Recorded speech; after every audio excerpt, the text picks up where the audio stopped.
عشان الناس اللي بيبوظ منها السردين. الناس اللي بيبوظ منها السردين. السلام عليكم ورحمه الله وبركاته. معاكم مساعد الحمراوي.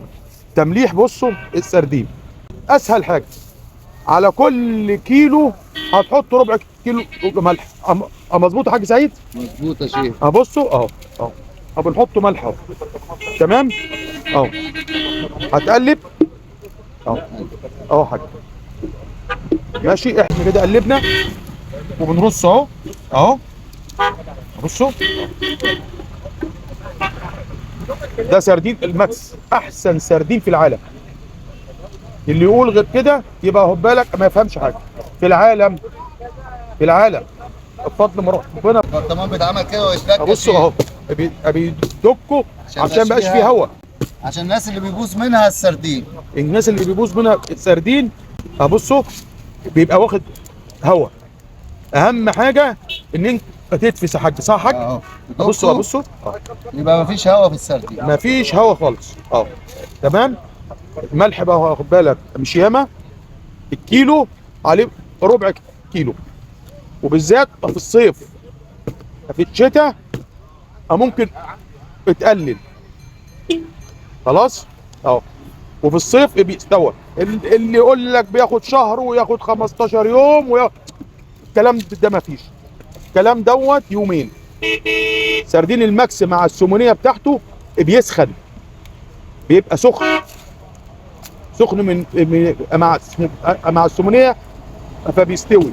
واللي عاوز يسويه يحطه جنب اي حاجه فيها حراره، مش حراره مباشره، يعني سخونيه زي مطبخ، زي جنب ابو بوتاجاز كده اهوت يستوي اماني اوام. سلام عليكم. يومين. بصوا الحاج بصوا بيدق ازاي.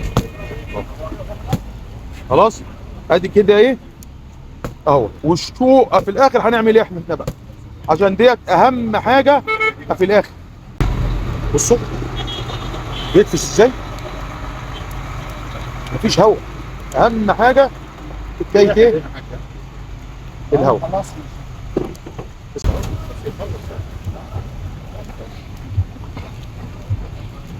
الله ينور عليك يا حاج. عايزين برطمانات. ماشي. بص الاخر بقى يا شيخ. الاخر بصوا اقفله بملح.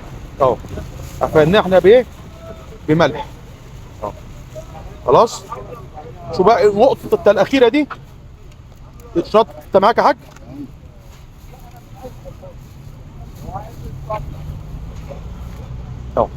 بصوا هنحطه الشطه فوق الوش، مش مش مع الملح. وهقول لك ليه.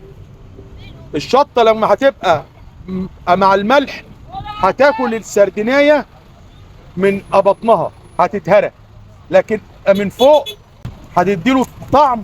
بصوا بيقفل اهو. بصوا شبهها الحته دي. بصوا الاحمر دوت السمونيه مع دم السمكه، يبقى السمكه دي سمينه. بصوا احنا لسه ما لحقناش نعمله حاجه بصوا من تحت ده. بصوا. وان شاء الله كل حاجه جديده هنزلها لكم اول باول. الفيديو ده تاريخ. السلام عليكم.